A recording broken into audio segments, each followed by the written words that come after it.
السلام عليكم ورحمة الله وبركاته. الحمد لله الذي جعل الشمس والقمر بحسبان والنجم والشجر يسجدان كما فضل زمانا على زمان وفضل مكانا على مكان وإنسانا على إنسان وأشهد أن لا إله إلا الله وحده لا شريك له وأشهد أن سيدنا ومولانا محمد وعلى آله وأصحابه وسلم. أما بعد فأعوذ بالله من الشيطان الرجيم. بسم الله الرحمن الرحيم. وقضى ربك ألا تعبدوا إلا إياه وبالوالدين إحسانا إما يبلغن عندك الكبر أحدهما أو كلاهما فلا تقل لهما أف ولا تنهرهما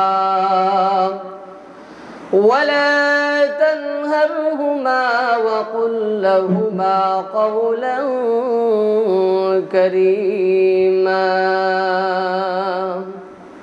واخفض لهما جناح الذل من الرحمة وقل رب ارحمهما كما ربياني صغيرا.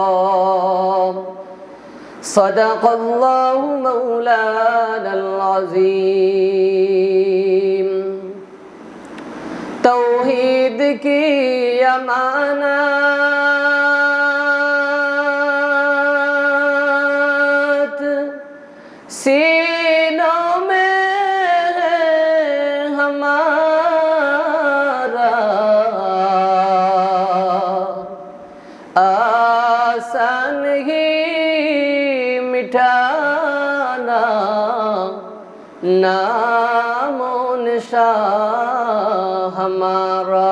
बलगल उला बिकमालिही कशफत दुजा बिजमालिही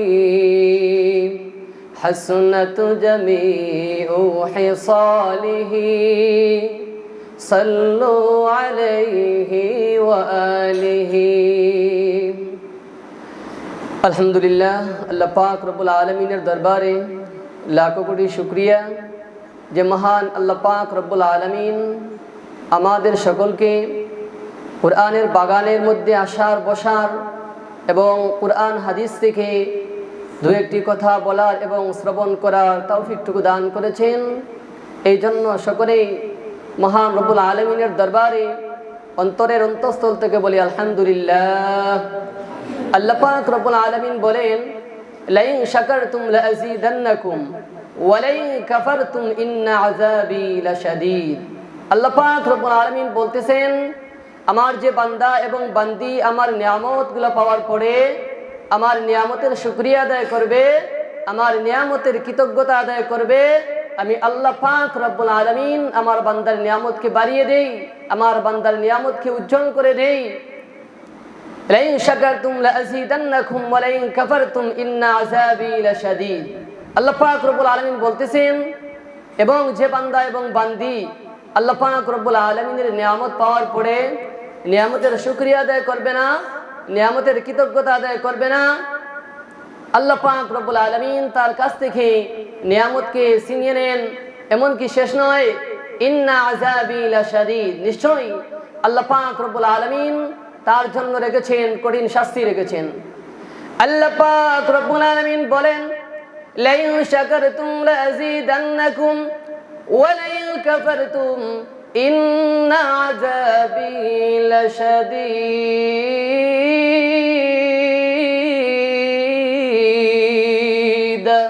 আমার বান্দা এবং বান্দি আমার নিয়ামতগুলা পাওয়ার পরে আমার নিয়ামতের কৃতজ্ঞতা আদায় করে, আমার নিয়ামতের শুকরিয়া আদায় করে, আমি আল্লাহ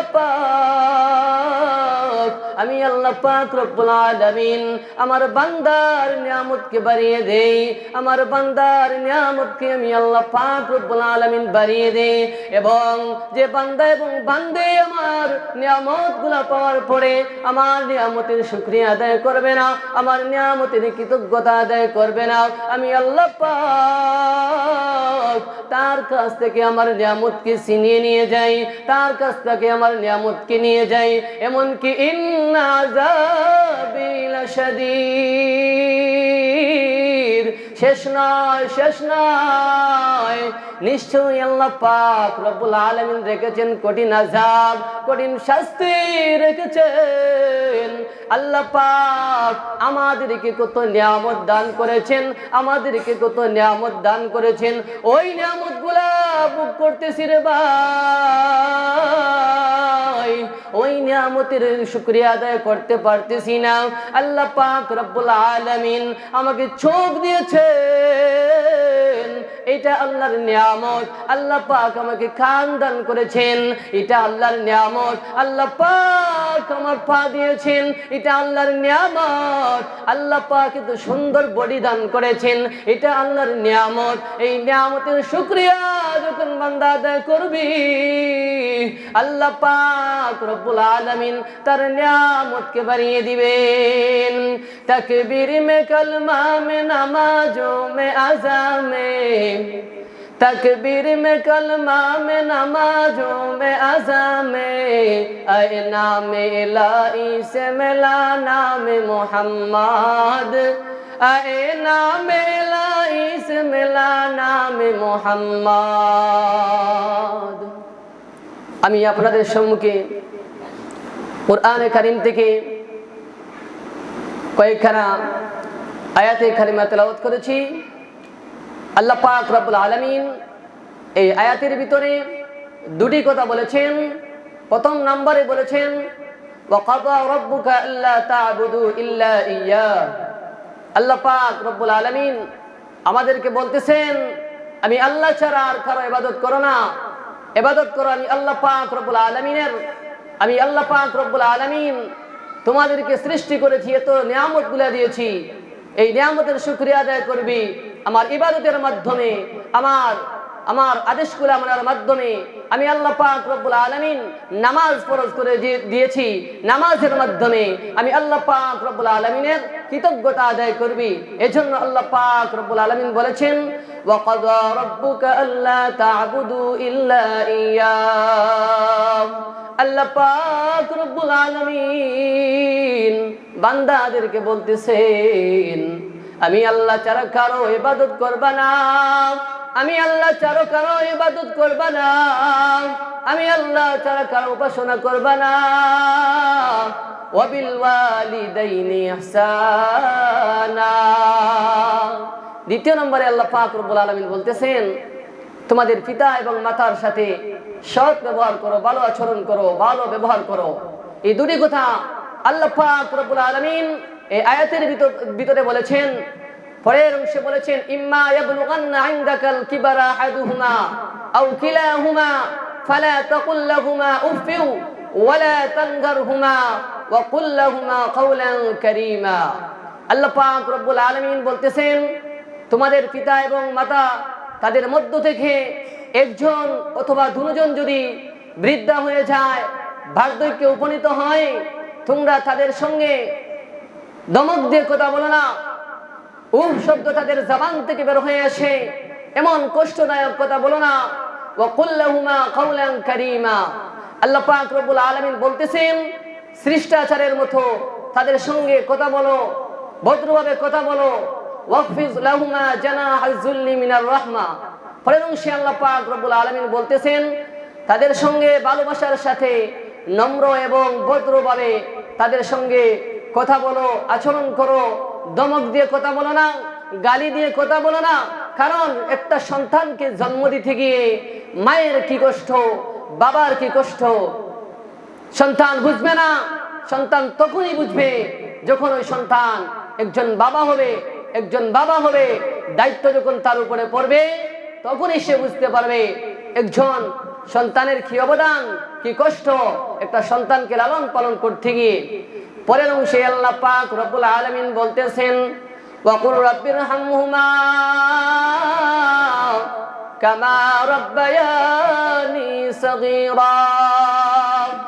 আল্লাহ পাক রব্বুল আলামিনের দরবারে দোয়া করো, হে মালিক, আমি যখন ছোট ছিলাম, আমি চলতে পারি না, ফিরতে পারি না, খানা খেতে পারি না, আমাকে লালন পালন করেছেন, আমার প্রতি দয়া করেছেন, মায়া করেছেন।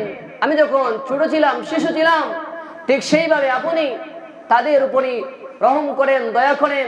এই দোয়া করেন আল্লাহ পাক রব্বুল আলামিনের দরবারে। এই জন্য রাসূল করিম সাল্লাল্লাহু আলাইহি সাল্লাতু ওয়াস সালাম একটি হাদিসের মধ্যে বলেছেন, ইন্না লিওয়ালাদিকা আলাইকা হাক্কা। রাসূল করিম সাল্লাল্লাহু আলাইহি সাল্লাতু ওয়াস সালাম বলতেছেন, পিতা এবং মাতার যেইভাবে হক রয়েছে সন্তানের উপরে, সন্তানেরও সেইভাবে হক রয়েছে পিতা এবং মাতার উপরে। মাতা এবং পিতা যদি সন্তানের হক সঠিকভাবে আদায় করতে পারে, অবশ্যই আশা করা যায় এই সন্তান কোনোদিন মায়ের সাথে অসৎ আচরণ করবে না, মায়ের সাথে ধমক দিয়ে কথা বলবে না, অভদ্রভাবে কথা বলবে না। এই জন্য সর্বপ্রথমে এই সন্তানের হকগুলো আদায় করতে হবে। আল্লাহর নবী বিশ্ব নবী রাহমাতুল লিল আলামিন বলেন, সর্বপ্রথমেই সন্তান দুনিয়াতে আসার আগে আগে ওই সন্তানের জন্য একজন দিনদার আল্লাহওয়ালা মা, একজন আল্লাহওয়ালার মায়ের ব্যবস্থা করতে হবে, একজন দিনদার মুত্তাকিন পরেজগার বান্দির ব্যবস্থা করতে হবে। কারণ মা যদি দিনদার হয়, সন্তান হবে দিনদার। মা যদি আল্লাহওয়ালা হয়, ওই মায়ের গর্ভের ভিতর থেকে আল্লাহওয়ালা সন্তান আসবে। মা যদি নামাজ পড়নেওয়ালা হয়, ওই মায়ের গর্ভের ভিতর থেকে নামাজ পড়নেওয়ালা সন্তান জন্ম নিবে। আব্দুল কাদের জিলানী রাহমাতুল্লাহি আলাইহির ইতিহাস জানেন সবাই। আব্দুল কাদের জিলানী রাহমাতুল্লাহি আলাইহির আম্মা জান কেমন আদর্শ মা ছিলেন। আব্দুল কাদের জিলানী রাহমাতুল্লাহি আলাইহি ওনার মায়ের গর্ভের ভিতরে ছিলেন। আব্দুল কাদের জিলানী রাহমাতুল্লাহি আলাইহিকে গর্ভের ভিতরে রেখে ওনার মা নামাজ পড়তেন, আল্লাহকে স্মরণ করতেন, আল্লাহর প্রত্যেকটা বিধান পালন করতেন। এমনকি সন্তানকে গর্ভের ভিতরে রেখে আব্দুল কাদের জিলানী আম্মা জান কুরআনের তেলাওয়াত শুরু করে দিতেন। ওই আব্দুল কাদের জিলানী রাহমাতুল্লাহি আলাইহি দুনিয়াতে আসার পরে 18 পারা কুরআন মুখস্থ করেছেন।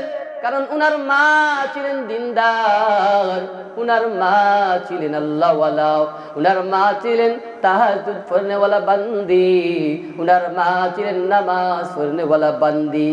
কারণ উনার মা ছিলেন দিনদার, উনার মা ছিলেন আল্লাহওয়ালা মুত্তাকিন। এই জন্য আব্দুল কাদের জিলানী রাহমাতুল্লাহি আল্লাহওয়ালা বুজুর্গ হয়েছেন।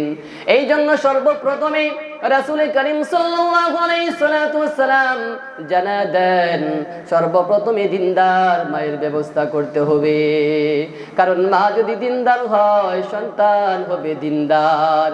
মা যদি বেনামাজি হয় আশা করা যায় না ওই মায়ের গর্ভের ভিতর থেকে নামাজি সন্তান আসবে।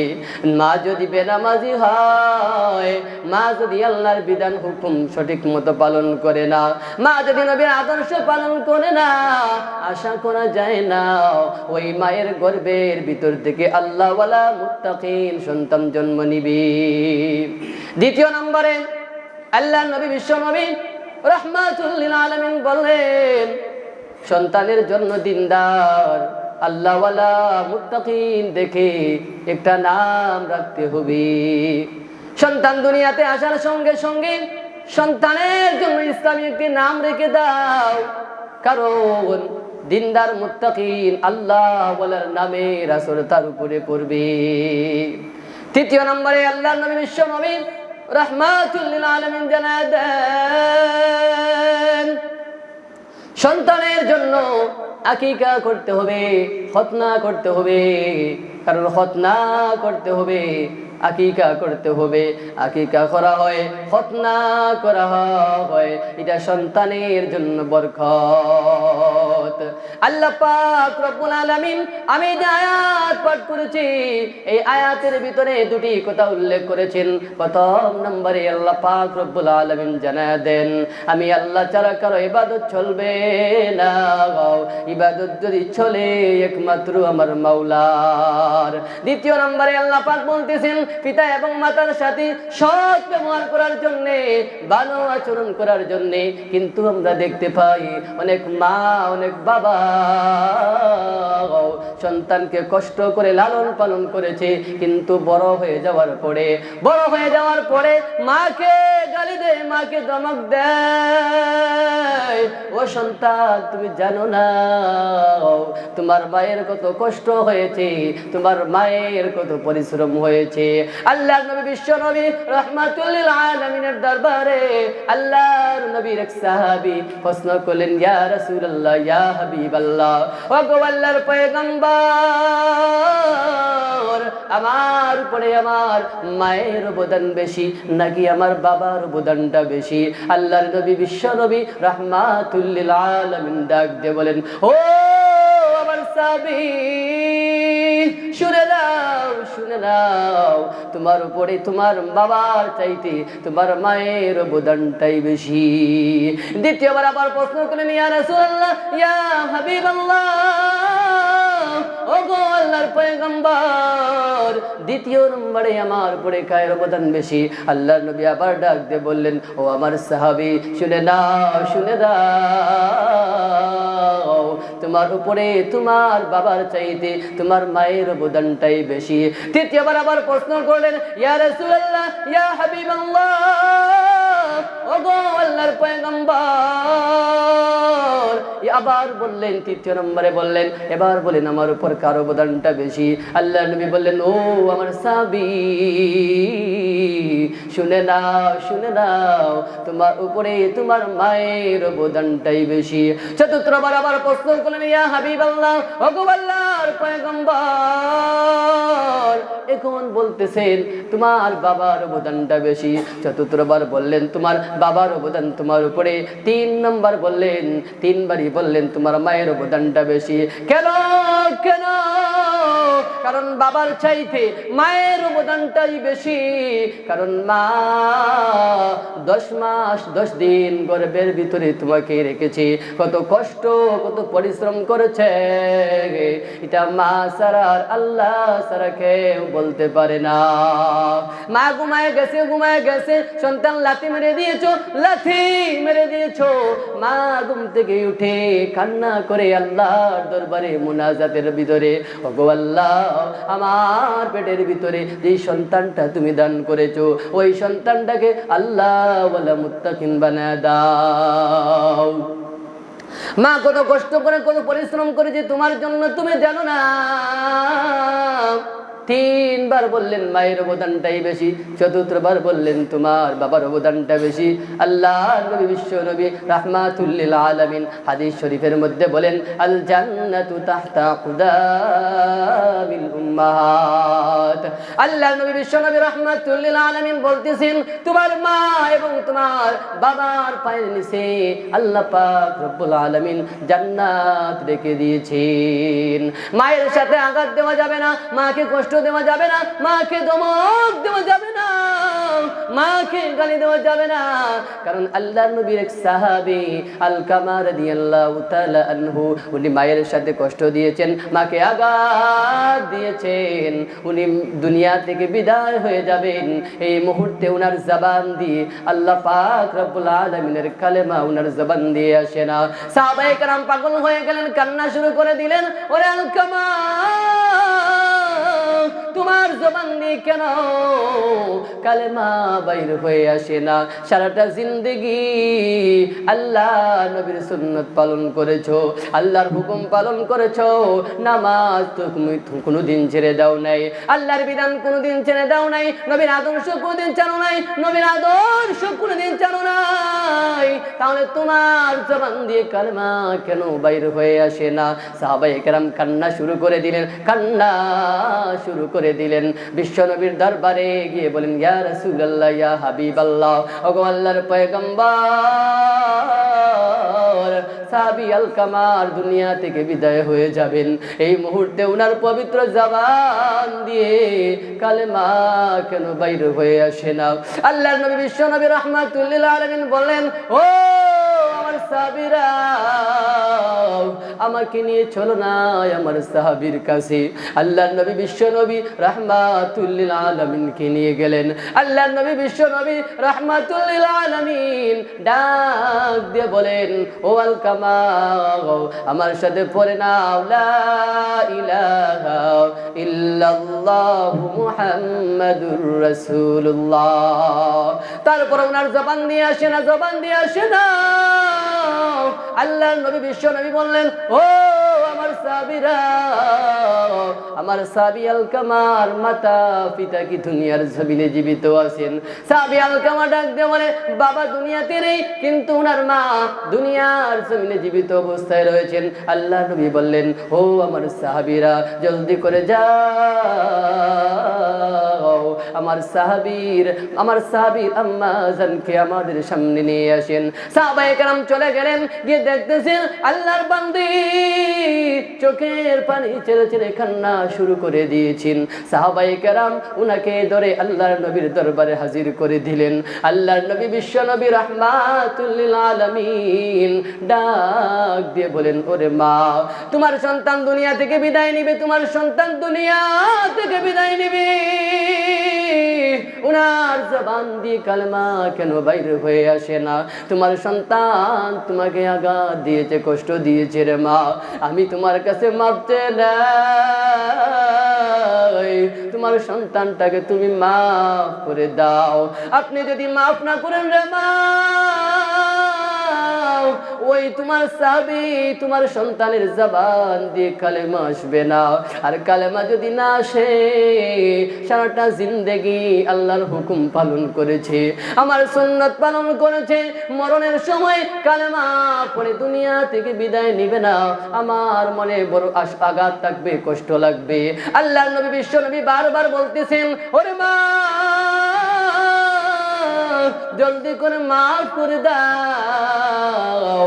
এবার আল্লাহর বান্দি ডাক দিয়ে বলে, ইয়া রাসূলুল্লাহ, ইয়া হাবিবাল্লাহ, আমার সন্তান আমাকে আঘাত দিয়েছে, আমার সন্তান আমাকে কষ্ট দিয়েছে, আমি মা বড় কষ্ট পেয়েছি। ইয়া রাসূলুল্লাহ, ইয়া হাবিবাল্লাহ, আমি আমার সন্তানকে মাফ করে দেব না, আমি আমার সন্তানকে ক্ষমা করে দেব না। আল্লাহর নবী বিশ্ব নবী সাহাবায়ে কেরামদেরকে বললেন, এই জায়গার মধ্যে আগুন জ্বালা দাও, আগুন জ্বালা দাও, আগুনের মধ্যে পুড়ে সাহাবীকে দুনিয়া থেকে বিদায় করে দিবেন। সংক্ষেপে বলতেছি না ভাই, সংক্ষেপে বলতেছি, আগুনের মধ্যে পুড়ে আল্লাহ নবীর সাহাবীকে দুনিয়া থেকে বিদায় করে দেবেন। কারণ মায়ের মনে কত দয়া, যেই মুহূর্তে আগুনের মধ্যে পুড়ে দুনিয়া থেকে সন্তানকে বিদায় করে দিবেন, সঙ্গে সঙ্গে আল্লাহর বান্দি ডাক দিয়ে বলেন, ইয়া রাসূলুল্লাহ, ইয়া হাবিবাল্লাহ, ওগো আল্লাহর পয়গম্বর, আমার সন্তানকে আমি মাফ করে দিয়েছি। মাফ করার সঙ্গে সঙ্গে উনার জবান দিয়ে পবিত্র কালেমা লা ইলাহা ইল্লাল্লাহু মুহাম্মাদুর রাসূলুল্লাহ, এই কালেমা উনার জবান দিয়ে বের হয়ে গেছে। এই জন্য বুঝতে হবে, জানতে হবে, মায়ের সাথে আঘাত দেওয়া যাবে না, কষ্ট দেওয়া যাবে না, মাকে ধমক দেওয়া যাবে না। দেখতেছেন সাহাবী দুনিয়া থেকে বিদায় নিয়ে চলে যাবেন। আল্লাহর নবীর সাহাবী যেমন তেমন মানুষ নয়। আল্লাহ নবীকে স্বচক্ষে দেখেছেন দুনিয়া থেকে বিদায় নেবেন, কিন্তু জবান দিয়ে কালেমা আসে না। সাহাবায়ে কেরাম পাগল হয়ে গেলেন। মাকে আঘাত দিয়েছেন, মাকে কষ্ট দিয়েছেন, এই জন্য উনার জবান দিয়ে কালেমা আসে না। মা যখন মাফ করে দিয়েছেন, সঙ্গে সঙ্গে কালেমা পড়ে উনার ইন্তেকাল হয়ে যায়। আল্লাহ পাক রব্বুল আলামিন আমাদের সকলকে যে আলোচনাগুলো আমরা শ্রবণ করেছি এবং শুনেছি, ওইগুলোর উপর আমল করার তৌফিক দান করেন, এবং যাদের মাতা পিতা দুনিয়া থেকে বিদায় নিয়ে চলে গেছেন তাদের মাগফিরাতের জন্য দোয়া করি। আল্লাহ পাক রব্বুল আলামিন তাদের সকলের কবরকে যেন জান্নাতের বাগান বানিয়ে দেন, সকলে বলি আমিন। এবং যাদের মা বাবা দুনিয়ার জমিনে জীবিত অবস্থায় রয়েছেন তাদের খেদমত করার জন্য আল্লাহ পাক রব্বুল আলামিন আমাদেরকে তৌফিক দান করেন, সকলে বলি আমিন। ওয়া আখির দাওয়ানা আলহামদুলিল্লাহি রাব্বিল আলামিন।